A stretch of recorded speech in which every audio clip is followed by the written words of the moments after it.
die Sepcast, die tuiste van die nommer 1 netwerk vir jou lewe. Dis waar ons stadiger dink, dieper kyk en ontdek hoe Jesus nie net toegewerk het nie, maar nou werk. As jy die moderne wêreld moes beskryf, sou gemak waarskynlik bo aan die lys wees. Ons bestel kos sonder om te kook, ons kyk reekse sonder advertensies, ons praat met mense sonder om hulle te sien. Alles vinniger, makliker, meer gemaklik. Maar die probleem is, gemak is 'n verskriklike manier om disippels te maak. In Hebreërs 12 vers 1 sê die skrywer, laat ons die wedloop wat voor ons lê met volharding hardloop. Dis nie gemaktaal nie, dit is atleettaal. Die vroeë Christene het hulle self nooit as geestelike toeriste gesien nie. Hulle was mense op sending, mense in opleiding, mense wat geglo het Jesus is werklik koning. Die vroeë kerk was 'n kolonie van God se nuwe skepping binne in die ou wêreld.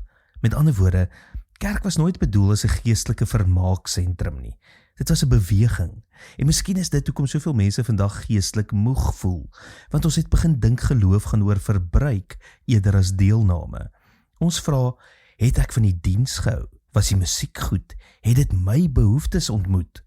Maar die vroeë Christene het 'n ander vraag gevra. Hulle het gevra, hoe kan ek dien? Hoe kan ek gee? Hoe kan ek Jesus verteenwoordig waar ek bly werk en speel?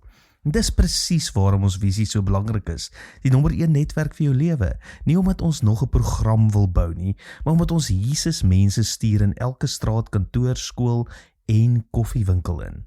We became strong when we move from consumers to contributors. Dalk is geestelike groei minder oor wat jy ontvang en meer oor waarvoor jy jouself gee. Want die koninkryk groei nie deur gemaklike toeskouers nie. Dit groei deur mense wat elke dag weer opdaag om te oefen vir die lewe waartoe God hulle geroep het. Tot môre, mooi loop.